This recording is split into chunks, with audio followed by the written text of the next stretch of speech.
తిరుమలలో భద్రతా వైఫల్యం మరోసారి బయటపడింది. తిరుమలలో డ్రోన్ కెమెరా కలకలం రేపింది. శిలాతోరణం వద్ద డ్రోన్ ని ఓ భక్తుడు ఎగరవేశాడు. తిరుమల భద్రత దృష్ట్యా డ్రోన్ కెమెరాలను టీటీడీ నిషేధించింది. అయినప్పటికీ డ్రోన్ కెమెరా ఎగరవేయడంతో భక్తుడిని అదుపులోకి తీసుకుని విజిలెన్స్ అధికారులు పోలీసులకు అప్పగించారు.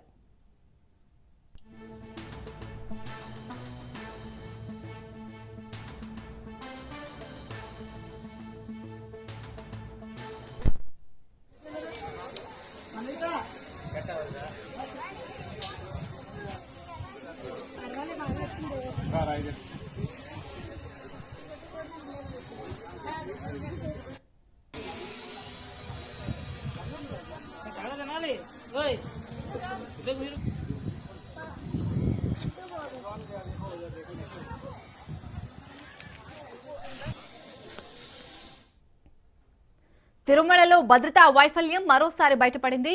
తిరుమలలో డ్రోన్ కెమెరా కలకలం రేపింది. శిలాతోరణం వద్ద డ్రోన్ ని ఒక భక్తుడు ఎగురవేశాడు. తిరుమల భద్రతా దృష్ట్యా డ్రోన్ కెమెరాలను టీటీడీ నిషేధించింది. అయినప్పటికీ డ్రోన్ కెమెరా ఎగురవేయడంతో భక్తుడిని అదుపులోకి తీసుకున్న విజిలెన్స్ అధికారులు పోలీసులకు అప్పగించారు.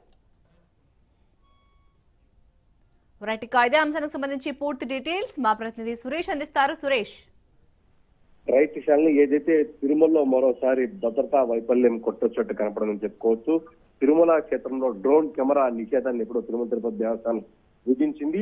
అందుకు అనుగుణంగా తిరుపతి అలిపిరి టోల్ గేట్ లోనే తనిఖీలు చేసి పంపిస్తూ ఉంటారు. శ్రీవారి ఆలయంపై ఎటువంటి రాకపోకలు కూడా లేకుండా చేయాలని గతంలోని ఏవియేషన్ కూడా లేఖ రాసిన పరిస్థితి. తాజాగా ఇవాళ శిలాతోరణం దగ్గర ఒక రాజస్థాన్ భక్తులు ఒక అతను నిబంధనలకు విరుద్ధంగా తెలుసో తెలియకో ఆ డ్రోన్ కెమెరాని ఎగరేసి ఆ పూర్తిగా శిలాతోరణాన్ని చిత్రీకరించారు. అక్కడ ఉన్న స్థానికులు వెంటనే విజిలెన్స్ అధికారులకు సమాచారం అందించారు. అతన్ని అదుపులో తీసుకుని పూర్తిగా విచారించి అతని ఆధార్ కార్డు ఎక్కడి నుంచి వచ్చాడు, ఏ దర్శనానికి వచ్చాడు విషయాన్ని తిరుమల తిరుపతి దేవస్థానం విజిలెన్స్ అధికారులు విచారించి తిరుమల టూటౌన్ పోలీసులకు అప్పచెప్పారు. భక్తుడు న్యూయార్క్ లో స్థిరపడిన రాజస్థాన్ జైపూర్ చెందిన ప్రసవ భారతీయుడు శుభం ఖండేవాల్ గా వాళ్ళు గుర్తించారు. అయితే ప్రస్తుతానికి కేసు నమోదు చేసి విచారించబోతున్నారు.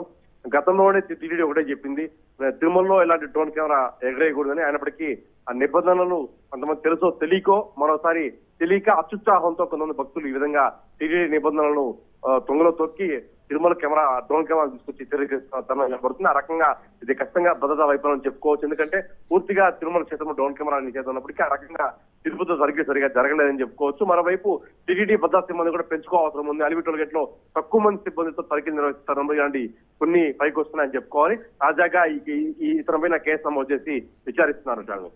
సురేష్, మరి ఎందుకు తిరుమలలో అక్కడ భద్రతా సిబ్బంది వైఫల్యం ఎందుకు చెందుతున్నారు అంటే తనిఖీలు చేయడంలో? పూర్తిగా అలిపిరి కేంద్రంలో 6 లైన్ల తనిఖీ కేంద్రం ఉంటుంది. 3 షిఫ్ట్ లో ఎస్పీఎఫ్ సిబ్బంది పనిచేస్తూ ఉంటారు. పూర్తిగా అటు టీటీడీ సెక్యూరిటీ కావచ్చు, ఇటు మరోపై ప్రైవేట్ సెక్యూరిటీ సిబ్బంది తనిఖీ చేస్తుంటారు. అయితే తెలుసో తెలియకో ఇతను భక్తుడు మరో రకంగా అనుభవం తెచ్చాడా, అదే కారులో వచ్చాడా, బస్సులో ప్రయాణించే అంశాన్ని విజిలెన్స్ అధికారులు ధృవీకరించాల్సి ఉంది. పూర్తిగా అక్కడ కూడా సిబ్బంది తక్కువగా ఉండడంతో ఎక్కువ శ్రమ పడుతున్నారు. ఎక్కువ మంది భక్తులు, రోజుకి 1,00,000 మంది భక్తులు ప్రయాణిస్తున్న ఘాట్ రోడ్ లో తనిఖీలు కూడా ముమ్మరం చేయాల్సి పరిస్థితుంది. ఆ రకంగా సిబ్బందిని పెంచుకోవాలని కూడా టీటీడీ భావిస్తుంది. మరోవైపు ఎస్పీఎఫ్ సిబ్బంది కూడా అదే చెప్తారు, మేము 3 షిఫ్ట్ లో పనిచేస్తున్నాం, మా పై అధికారుల సమాచారం మేరకు మేము కూడా సిబ్బంది పెంచుకుంటామన్నా. ఆ రకంగా ఇది ఖచ్చితంగా భద్రతా వైఫల్యంగా చెప్పుకోవాలి. Right, thank you Suresh.